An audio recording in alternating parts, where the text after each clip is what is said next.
2024 లేదా 25లో డిగ్రీ లేదా బీటెక్ చదివారా? సాఫ్ట్‌వేర్ జాబ్ కోసం ఎదురు చూస్తున్నారా? అయితే కోడ్ జ్ఞాన్ 100 డేస్ కోర్సులో చేరండి. జాబ్ సాధించండి. నమస్తే మహాగారు. నమస్తే ఉషా. చాలామంది ఆడపిల్లలకి ఓవర్ బ్లీడింగ్ అతిపెద్ద సమస్య. కొంతమందికి రెగ్యులర్ పీరియడ్స్ ఉంటూ ఉంటాయి, కొంతమందికి ఎప్పుడైతే పీరియడ్స్ వస్తూ ఉంటాయి ఓవర్ బ్లీడ్ అవుతూ ఉంటుంది, కొంతమందికి క్లోట్స్ కూడా పడే అవకాశం ఉంటూ ఉంటుంది. చాలా ఇబ్బంది ఫేస్ చేస్తూ ఉంటారు దానివల్ల. అంటే ఏ ఇంపాక్ట్ వల్ల ఇవి మనం ఫేస్ చేస్తాము అంటారు? ఫుడ్లో ఎటువంటి చేంజెస్ తీసుకురావాల్సిన అవసరం ఉంటుంది అంటారు? ఎవరైతే ఈ ప్రాబ్లంతో ఇబ్బంది పడుతూ ఉన్నారో మెడికల్ పరంగా అయితే ట్రీట్మెంట్ తీసుకుంటూనే ఉంటారు, అయినా అది ఎక్కడ మనకు కనిపించదు, దానికంటే ఫుల్ స్టాప్ ఉండదు. సో ఫుడ్ వైజ్గా మనం ఏమైనా చేయొచ్చా? ఫుడ్ వైజ్గా అంటే అసలు ఎందుకు వస్తాయి, ముందు క్లాట్స్ ఎందుకు వస్తాయి, అసలు హెవీ బ్లీడింగ్ అంటే ఏంటి అందరికి అర్థమయ్యేలాగా. ఓకే, గర్భసంచి గోడలు అంటారు, దాన్నే ఎండోమెట్రియం అంటాం ఇంగ్లీష్లో. ఓకే, ఆ గర్భసంచి గోడలకి బయట, మధ్యలో, లోపల వీటిలో ఎక్కడైనా గడ్డల్లాగా, ఐ మీన్ ఫైబ్రాయిడ్స్, కణతలు అంటారు. ఆ ఫైబ్రాయిడ్స్ ఉండడం వల్ల కానీ, లేకపోతే ఇటువంటి ఇరెగ్యులర్ పీరియడ్స్ ఉన్న వాళ్ళకి హార్మోనల్ డిస్టర్బెన్స్ ఉంటుంది, ఆ హార్మోనల్ డిస్టర్బెన్స్ వల్ల కానీ ఇరెగ్యులర్ పీరియడ్స్, హార్మోనల్ డిస్టర్బెన్స్ ఉండేటప్పుడు ఇరెగ్యులర్ పీరియడ్స్ వస్తాయి.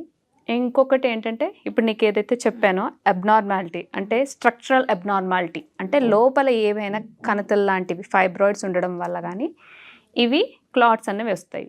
ఓవర్ బ్లీడింగ్ అన్నది జనరల్గా ఓవర్ అని ఎప్పుడు అంటామంటే, ఇప్పుడు 1 అవర్కి ఒక ప్యాడ్, అలా హవర్కి మారిస్తే దాన్ని ఓవర్ అంటాం. In a day 3 or 2 is common.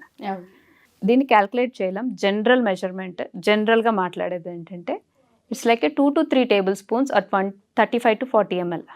దీనికి మించి అయితే ఓవర్ అయితే దానికి రూట్ కాజ్, ఇప్పుడు ఓవర్ అవుతుంది ప్రతి మంత్ అవ్వదు, ఒక మంత్ ఇలా అయితే ఇంకొక మంత్ ఇంకోలా అవుతుంది. అది దానికి పర్టికులర్గా కొలమానం అంటే ఏం పెట్టుకోలేం దానికి.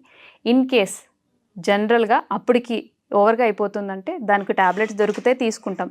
రూట్ కాజ్ అన్నది ఎలా కనుక్కోవాలి అని అంటే, మన లైఫ్ స్టైల్ ఏంటి, మనకి ఏమైనా హార్మోనల్ డిస్టర్బెన్సెస్ ఉన్నాయా, అబ్డామినల్ స్కాన్లో తెలుస్తాయి అన్నమాట. బ్లడ్ టెస్ట్ల వల్ల మీకు హార్మోన్స్ ఏమైనా డిస్టర్బెన్స్ ఉన్నాయని తెలుస్తుంది. అబ్డామినల్ స్కాన్ తీసుకునేటప్పుడు ఫైబ్రాయిడ్స్ కానీ, యూట్రస్లో ఏదైనా ప్రాబ్లం ఉందా, లేకపోతే ఎండోమెట్రియం అంటాం అన్నమాట, ఎండోమెట్రియోసిస్ అంటాం అన్నమాట. ఎండోమెట్రియోసిస్ అంటే ఆ గర్భసంచి తాలూకు, అది వేరే ప్రాబ్లం. అది దానికి ఇంకా పెళ్ళైన తర్వాత పెద్దవాళ్ళు, అది జనరల్గా 25 to 40 years మధ్యలో స్టార్ట్ అవుతుంది. ఇది ఎక్కువగా మనం పెళ్ళైన వాళ్ళ తర్వాత ఏమైనా గర్భసంచి కొంతమందిలో తీసేస్తుంటారు.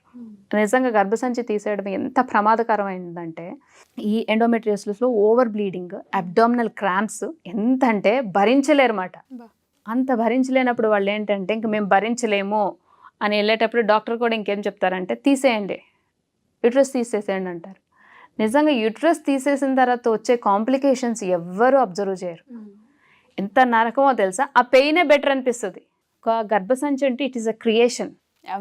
సృష్టికి ప్రతి సృష్టి ఎక్కడ జరుగుతుందంటే ఆడదానిలో మాత్రమే సాధ్యమని ఎందుకు అన్నారంటే, అంత ఓర్పు సహనం ఆడవాళ్ళకి మాత్రమే ఉందని ఎందుకంటారంటే, ఆ నొప్పి ఎంత అంటే ఒక పెయిన్ స్కేల్ ఉంటుంది, అంతకు మించి మన బాడీ టాలరేట్ చేయలేదు. అది మనకు తెలుసు. సైకలాజికల్గా చాలామంది అబ్డామినల్ క్రాంప్స్ అన్నది ప్రతి ఒక్కరికి సహజం. అది బట్ ఒక స్కేల్ వరకే ఉంటుంది. అది it is a psychological pain first.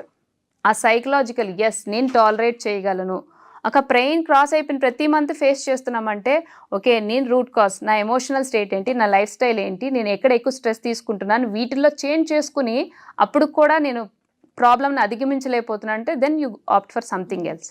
ఈ గర్భసంచి ఈ కింద నుంచి మనకి ఏదైతే ఎనర్జీ ఫ్లో అవ్వాలో అదంతా బ్యాలెన్స్ చేసేది ఓన్లీ యూట్రస్ మాత్రమే చేస్తుంది. అది ఓకే. మెనోపాజ్ తర్వాత మనుషులు వెయిట్ పుట్ ఆన్ అయిపోతారు. ఎందుకంటే మీకు బాడీ బ్యాలెన్సింగ్ అన్నది, బాడీ ఎనర్జీ డిస్ట్రిబ్యూషన్ అన్నది సరిగ్గా జరగదు. అండ్ హోలిస్టికల్గా మాట్లాడితే ఈ గడ్డలు, ఓవర్ బ్లీడింగ్ ఎందుకు వస్తాయంటే, ఒక గర్భసంచిలో ఏ రకమైన కణితులు కానీ ఏమైనా రావాలి అని అంటే సంవత్సరం పడుతుంది. అంటే ఈ లోపల అంటే మీ ఎమోషనల్ స్టేట్ ఎలా ఉంది, మీ స్ట్రెస్ ఎలా ఉంది. ఎప్పుడైనా మనిషికి శారీరక ఇబ్బంది వచ్చిందంటే ఫస్ట్ మానసిక ఇబ్బంది ఉందని అర్థం. మీ మానసిక స్థితి ఎలా ఉందన్నది ఫస్ట్ గమనించాలి. మీ స్ట్రెస్, ఇవి ఏదైతే గర్భసంచిలో లేయర్స్ అని చెప్పాను, ఎండోమెట్రియం లేయర్స్, అవి క్రాస్ అయ్యే కొద్దీ మీ స్ట్రెస్ అంటే మీ ఎమోషన్స్ క్రాస్ అయ్యే కొద్దీ అవి కూడా లేయర్ టు లేయర్ ఇంపాక్ట్ అయ్యి అవి గడ్డల కింద బా ఎందుకు అంటే అంత ఎమోషనల్కి ఆడవాళ్ళు చాలా సెన్సిటివ్. అవును. ఏ చిన్న విషయాన్ని కూడా మగవాళ్ళు తీసుకున్నంత ఈజీగా ఆడవాళ్ళు తీసుకోలేరు. ఓవర్గా థింక్ చేస్తాము. అంటే మేబీ ఈవెన్ వేసుకునే సారీ అవ్వచ్చు, వేసుకునే డ్రెస్ అవ్వచ్చు, మనం పిల్లలు కట్టే బాక్స్ అవ్వచ్చు, లేకపోతే బయట అనేవాళ్ళు మాటలు, అది జోవియల్గా తీసుకున్న ఒక్కొక్కళ్ళ మనస్తత్వం ఒక్కొక్కలా ఉంటుంది. మేబీ ఆ స్ట్రెస్ ఫ్యాక్టర్ కూడా మెయిన్ రీజన్. కొంతమందికి అందరితో పంచుకునే అలవాటు ఉంటుంది, కొంతమందికి ఎవరికి చెప్పుకునే అలవాటు ఉండదు. సో లోపల లోపల కుమిలిపోయే అవకాశం ఎక్కువ ఉంటుంది. ఇట్ ఈస్ నాట్ అబౌట్ కెరియరా లేకపోతే లైఫ్ స్టైలా రిలేషన్ అన్నది కాదు. ప్రతి దాంట్లోనే ఇబ్బందులు ఉంటాయి, బట్ ఎవరితో షేర్ చేసుకోరు. అది ఎమోషనల్గా లోపలగా కుంగిపోయి కొంతమందికి అయితే చిరాకు, ఫెమినిజం అంటేనే చిరాకు, ఆడతనం అంటేనే చిరాకు. అస్సలు ఎందురా బాబు మగాళ్ళ ప్యాంట్ వేసుకున్న అళ్ళ బయటకి ఎందుకు తిరగకూడదు అన్న అమ్మాయిలు చాలామంది ఉంటారు. అది కూడా ఇరెగ్యులర్ పీరియడ్స్ ఓవర్ బ్లీడింగ్కి కారణం అవుతుంది. ఇంకొకటి, ఈ గర్భసంచి తీసేసిన తర్వాత కాంప్లికేషన్స్ ఎంత అంటాయంటే చెప్పాను కదా, ఓవర్ వెయిట్. కొంతమంది బిఫోర్ ద మ్యారేజ్ కూడా తీసేసుకునే వాళ్ళు చాలామంది ఉన్నారు. జనరల్గా డాక్టర్స్ ఎవరు సజెస్ట్ చేయరు, ఎందుకంటే మ్యాక్సిమమ్ పెయిన్ని రిలీవ్ చేయడానికి వాళ్ళు ఆల్టర్నేటివ్స్ ఎత్తుక్కుంటారు. ఇక్కడ మనం చేస్తున్న తప్పు ఏంటంటే, నాకు ఈ పీరియడ్స్ వద్దు అనుకునే వాళ్ళు చాలామంది ఉన్నారు. అవును. ఓవర్ బ్లీడింగ్ అయిపోతుంది, పెయిన్ తట్టుకోలేకపోతున్నాను, ఈ క్లాట్స్ ఇవి నేను బయటికి తిరగలేకపోతున్నాను అన్న వాళ్ళే చాలామంది ఉంటారు. దీంట్లో గమనించాల్సింది బ్లడ్ ఓవర్ఫ్లో అయిపోతుంది అన్నది కాదు. నిజంగా ఓవర్ఫ్లో అవ్వడం అంటే మీ హెచ్బి లెవెల్స్ చెక్ చేసుకునేటప్పుడు మీ హెచ్బి లెవెల్స్ ఎప్పుడు చెక్ చేసుకోకూడదు, ఐరన్ లెవెల్ చెక్ చేసుకోవాలి ఫస్ట్. ఐరన్ లెవెల్ కరెక్ట్గా ఉంటే మీకు ఎంత బ్లడ్ పోయినా ఈజీగా బాడీ అబ్సార్ప్షన్ కెపాసిటీ ఉంటే ఈజీగా మీకు మళ్ళీ బ్లడ్ గెయిన్ అన్నది అయ్యే అవకాశం చాలా ఉన్నాయి. సప్లిమెంట్స్ తీసుకుంటారు, సప్లిమెంట్స్లో కూడా గమనించాల్సింది ఏంటంటే యాసిడ్ ఉండాలి అబ్జార్ప్షన్కి. యాసిడ్ అంటే మీరు ఇప్పుడు ఏవైనా ఫ్రూట్స్ తీసుకుంటున్నారు, ఈవెన్ దానిమ్మ తీసుకుంటారు, బీట్రూట్ తీసుకుంటారు, వీటన్నిటితో పాటు నిమ్మ జాతికి చెందినవి కంపల్సరీ తీసుకోవాలి.